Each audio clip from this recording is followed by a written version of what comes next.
Hi, this is a review of how to write equations from based on different situations. You might want to take some notes.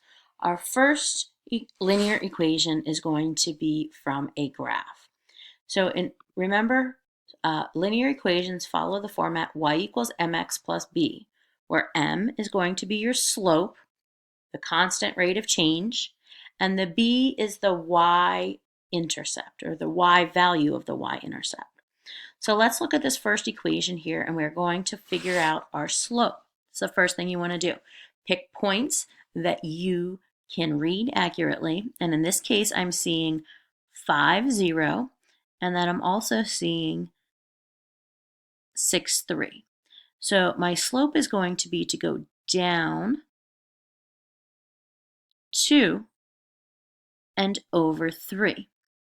So if I take down 2 and over 3, that's going to give us the fraction 2/6, which reduces to 1/3 for our slope. So come on,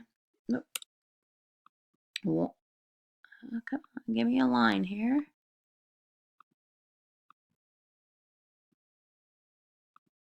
Okay, here's our line.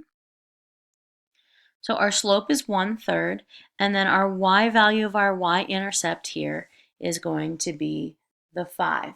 So go ahead and write your equation. In a few minutes, or in about a minute, you'll get a question. Go ahead and see if you can choose the right equation to match this graph.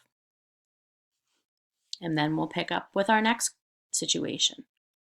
Our next situation is we have a table of values. With a table of values, remember, we can still see our slope, or our rate of change, and that's going to be our m value. We've talked about looking at that change in the y, the number that we're going up by each time we change our graph. That's the change in y over the change in x, okay?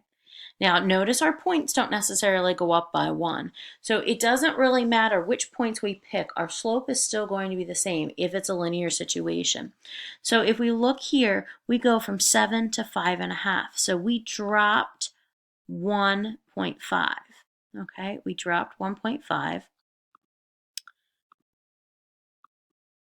We dropped 1.5 here, and we rose 1 there. So we're going to look for our slope of that fraction. Again, you'll after we're done with this slide, you take a second and try to pick the correct equation here. Now, our y-intercept from this table is going to be a little bit more tricky because we don't have that 0. Remember, x is 0 is where our y-intercept is going to be. So we have to almost make an extra spot in our table for it. And since our slope is -3/2, see if you can figure out what that y-intercept is going to be. Remember, every 1 change of x, as we go up 1 in our x value, our y value is going to increase, or in this case, decrease by that -3/2. So go ahead and choose the correct equation for that. And then we will move on to finding an equation from 2 points. When you're finding an equation from 2 points, remember, a table is just more than 2 points usually. So if you can find an equation from a table, you can find an equation from 2 points just in the same manner as you would. So in this case, we're going to find our slope, and again, we're going down again. We're going down. Our y values are changing by what? In this side over here, we've changed by 6, and in this side, we've increased it by 6. So we've got our rise of -6 and our run of +6, which gives us a slope of -1. Be careful not to lose your sign there. So now notice I've got my table added here. So we can kind of, we're losing 1 each time. So if we imagine, because we went up 6, let's go back 6 for a second and fill that in. That means we're going to have to go back 6 here to 18. So our slope is -1. So we're losing 1 each time. So our main goal of adding this table is to then think about and imagine if we're going down by 1 each time, what does that y value have to be when x is 0? Just like here, if our x value was 8, what would that make our y value? Okay, so I want you to go ahead and see if you can figure out that y-intercept and check your answers in Edupuzzle.